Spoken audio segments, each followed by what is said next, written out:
আরেকটা হলো সন্তান। কেউ যদি নেক সন্তান রেখে যায়, সবচাইতে বড় কি উপকার এটা। আজকে আমরা মাদ্রাসার শিক্ষাকে মনে করি যে গরিব গুলা পড়ে, বিষয়টা কিন্তু এমন না। আমরা এটাকে কখনো ছোট চোখে দেখি। তাই কথা হলো দুনিয়া অর্জনের জন্য ভিন্ন একটা কিছু আমরা শিখে নেব। দুনিয়া অর্জনের জন্য ভিন্ন কোনো কাজ আমরা শিখে নেব, ওইটা করে দুনিয়া অর্জন করবো। কিন্তু মাদ্রাসার শিক্ষাকে আমরা কি করবো না, ছোট মনে করবো না। এটা অনেক বড়। হয়তো দুনিয়াতে এটার সনদ নাই, সার্টিফিকেট নাই, চাকরি নেই। দুনিয়া চাকরিতে আমরা কি করবো? দুনিয়া অর্জনের জন্য আমরা ভিন্ন মাধ্যম বেছে নিব, অসুবিধা নেই। সময় অনুযায়ী অনেক সময় আছে, অনেক সুযোগ আছে।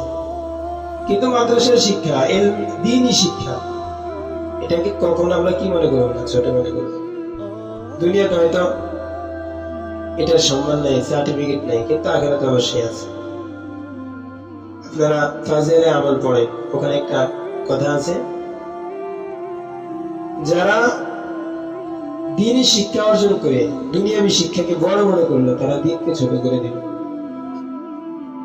এই জন্য শিক্ষার মান দুনিয়াতে কম থাকলো। তার দুনিয়াতে নাই যে এমন না, ভালো হাফেজ, তারপরে আমাদের বোনরা যারা পড়তেছে, এদের একটা গ্রহণযোগ্যতা সমাজে আছে।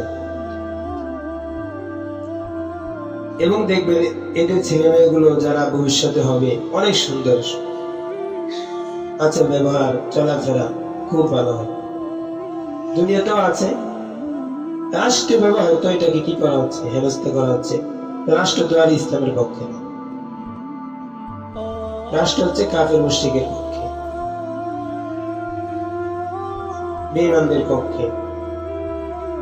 এই জন্য নেক সন্তান, এটা ও যে আমল করবে, এ আমাদের সওয়াব গুলো আমি কি পাইতে থাকবো।